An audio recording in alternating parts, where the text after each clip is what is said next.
रेणु मिश्रा पौराणिक कथा YouTube channel में आप सबों का स्वागत है। आज मैं रामार्चा पूजा की कहानी आप लोगों के सामने प्रस्तुत कर रही हूँ। एक ऋचिक ऋषि थे। वे अपने पत्नी की सेवा से बहुत खुश हुए और वे अपने पत्नी से बोले कि मांगो, तुम क्या वरदान मांगना चाहती हो। तो पत्नी बोली कि मेरे पिता को वंश चलाने वाला कोई पुत्र नहीं है, कोई ऐसा उपाय बतला दीजिए जिससे मेरे पिता को वंश चलाने के लिए एक पुत्र हो जाए। तब ऋचिक ऋषि जो थे सो भृगु ऋषि के पास गए। भृगु ऋषि उनको आने का कारण पूछे तो वे बोले कि मेरी पत्नी हमको बहुत सेवा की है, उनको मैंने वरदान दिया है, तो वह बोली है कि मेरे पिता को एक ऐसा पुत्र दीजिए जो उनके वंश को चलाए। तो भृगु ऋषि बोले कि इसमें क्या है, आप उनको बोल दीजिए रामार्चा पूजा करने के लिए। तब ऋचिक ऋषि जा कर के अपने पत्नी को बोले रामार्चा पूजा करने के लिए। उनकी पत्नी अपने पिता से बोली रामार्चा पूजा करने के लिए। जब उनके पिता रामार्चा पूजा किए तो उनको विश्वामित्र जी जैसे ब्रह्मर्षि पैदा हुए, जो कि वैसा ब्रह्मर्षि बनने के लिए देवता सब हजारों वर्ष तपस्या करते थे। और वे विश्वामित्र कैसे थे कि उनके पीछे पीछे अयोध्या जी तक राम लक्ष्मण सब चले गए थे। दूसरा और एक ठो कहानी सुनाए कि एक ठो बहेलिया थे।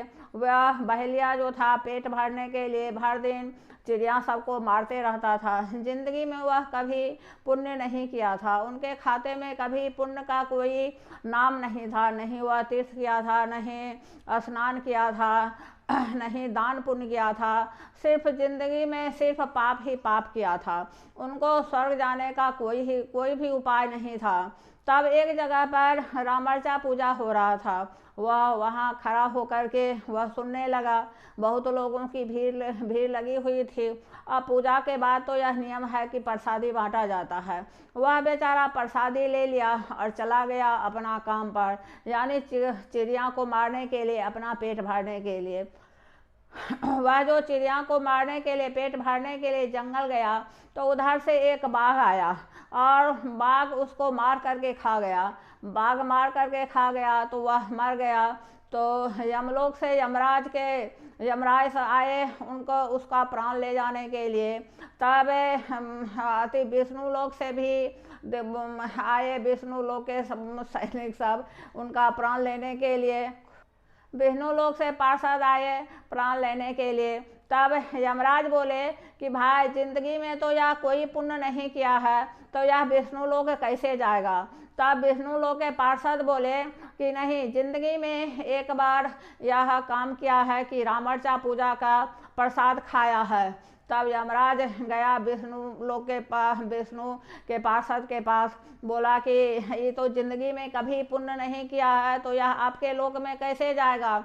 आपका पार्षद जो है सो इसका प्राण हमसे छीन करके लाया है। तब विष्णु भगवान पार्षद को बुला करके बोले, तो उनका पार्षद बोला कि हम गलत नहीं किए हैं, एक बार यह रामार्चा पूजा का प्रसाद खाया है। तब उनका पार्षद बोला, अरे यमराज बोले कि अरे ये रामार्चा पूजा का प्रसाद खाया है, ये तो प्रणाम करने योग्य है, यह यमलोक कैसे आएगा, यह तो विष्णु लोक में जाएगा। इसी तरह की एक कहानी है कि एक बनिया था। वह बहुत धनी था लेकिन असत्यवादी था। वह कभी सत्य नहीं बोलता था।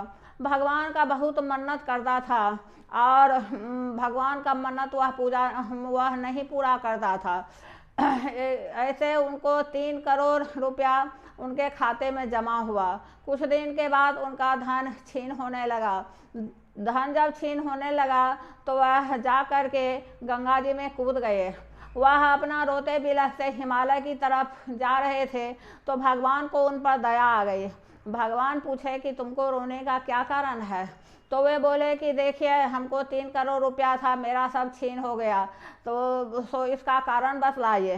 तो भगवान बोले कि तुम तो कभी सत्य बोला नहीं। भगवान का सब मन्नत मान लेता था, 1.25 मन लड्डू चढ़ाने के लिए बोलता था और तुम 1.25 रुपया ब्राह्मण को दक्षिणा देता था।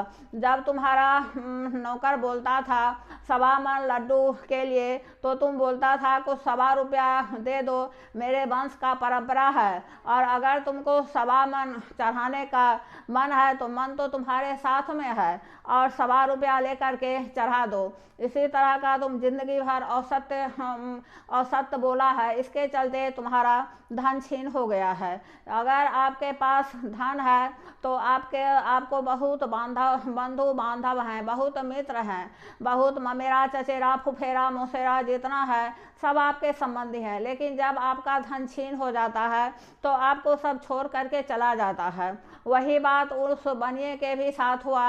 उनका धन छिना गया तो जिनका उनका संबंधी था सब चला गया।